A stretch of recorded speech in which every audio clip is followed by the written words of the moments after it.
Hello, my name is Sinan.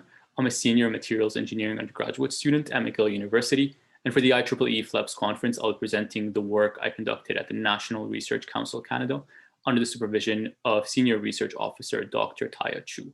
And this work is a reactive molecular dynamics study as a computational modeling of Graphene-Ethyl Cellulose printed ink. And this work was in collaboration with Dr. Jabari and Dr. Naguib from the University of Toronto. Over the last 10 years, printed graphene ink has emerged as a viable conductive ink in many electronic devices, mostly due to its superior properties. The printed graphene ink produces films with excellent conductivity, chemical stability, and high flexibility. Graphene ink is also compatible with many low-cost printing techniques, including inkjet printing, aerosol jet printing, blade coating, and screen printing. And these techniques potentially make graphene ink competitive with current commercial metallic inks that are being produced. And research over these last 10 years have found applications for printed graphene ink in many different electronic devices, from microsupercapacitors to sensors to transparent conductors. And printed graphene ink was even recently used to functionalize lithium-ion battery anodes. And at the cornerstone of this emergence of printed graphene ink is ethyl cellulose polymer. So ethyl cellulose, or EC, is used as a stabilizing polymer in graphene ink to encapsulate and prevent graphene aggregation.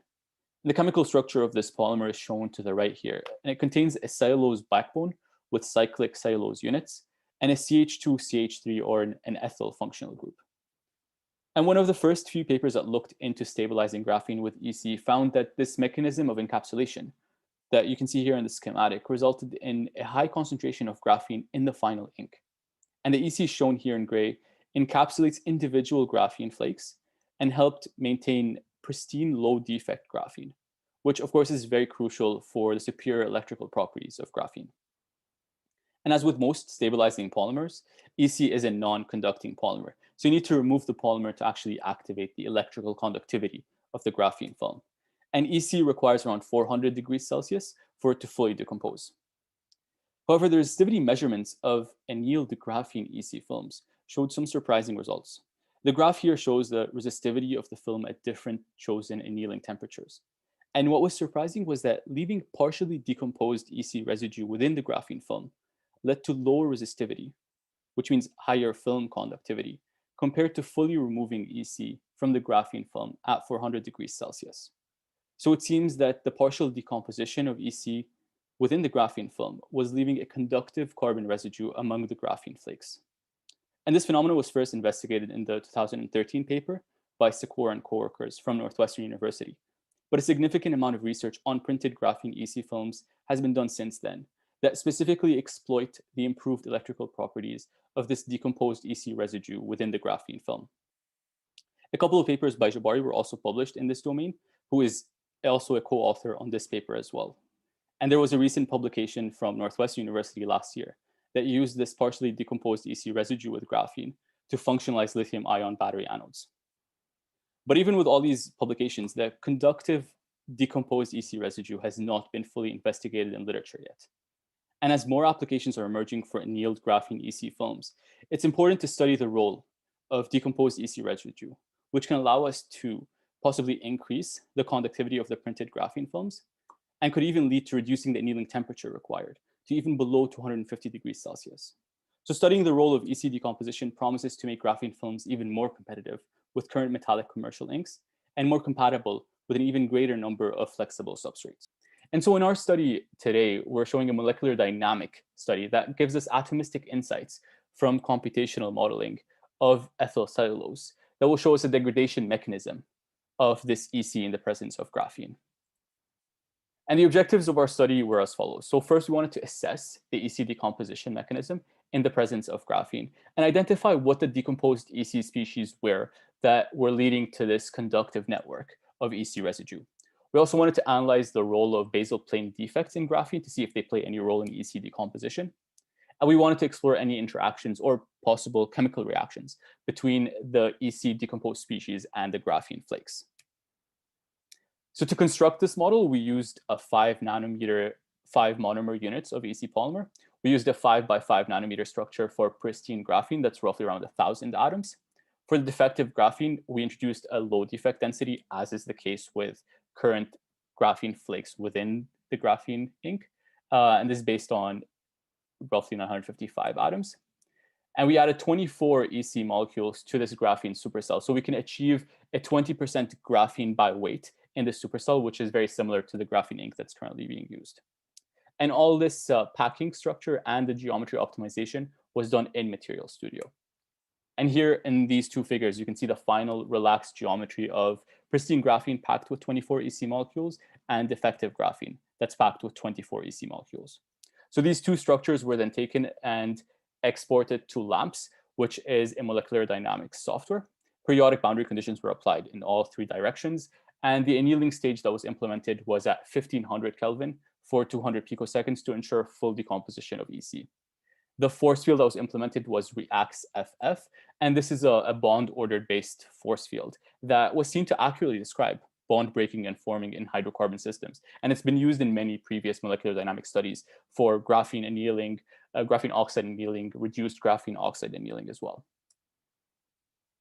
So first, to validate that our annealing simulation was successful, we first track the number of EC molecules that are shown here in solid lines during the 200 picosecond annealing stage.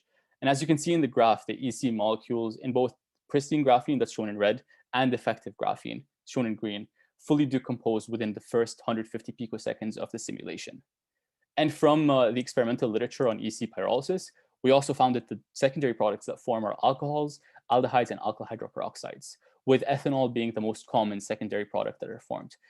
So we also track that in the dashed lines as well. So our results also validate that this ethanol steadily forms during this process, which further validates the model. And once our model is validated, we then looked into the EC decomposition mechanism. And our study was able to reveal this mechanism behind EC decomposition. And to illustrate this decomposition, we chose the C20H34O10 molecule that's shown here. And I would draw to your attention to the three distinct units that we pointed out in this picture, labeled as 1, 2, and 3. And these three units show the different stages of decomposition. So in unit 1, we have the pristine unreacted EC unit, and it contains its fully ethoxylated functional groups that haven't reacted yet. And then in unit 2, that's the first step of decomposition. So that's when one of the ethoxy functional groups reacts, and it results in forming a newly double bond between two carbon atoms in this cyclic cellulose unit. And this also is validated by the experimental literature that we looked into, since they suggest that the ethoxy functional group is actually the most likely functional group to react first in the EC molecule. And then this stage is followed by step 3, which is shown in unit 3, where the cyclic structure is lost after carbon atoms from the initial backbone of EC reacts and breaking up this cyclic cellulose structure. And even after further decomposition, the final stages of annealing showed that EC will fully react to form linear low molecular weight compounds. And here we show two of the most common compounds that we found. And as you can see, there are no cyclic structures remaining. These compounds, since they're low molecular weight, are most likely to volatilize due to the high temperatures of annealing.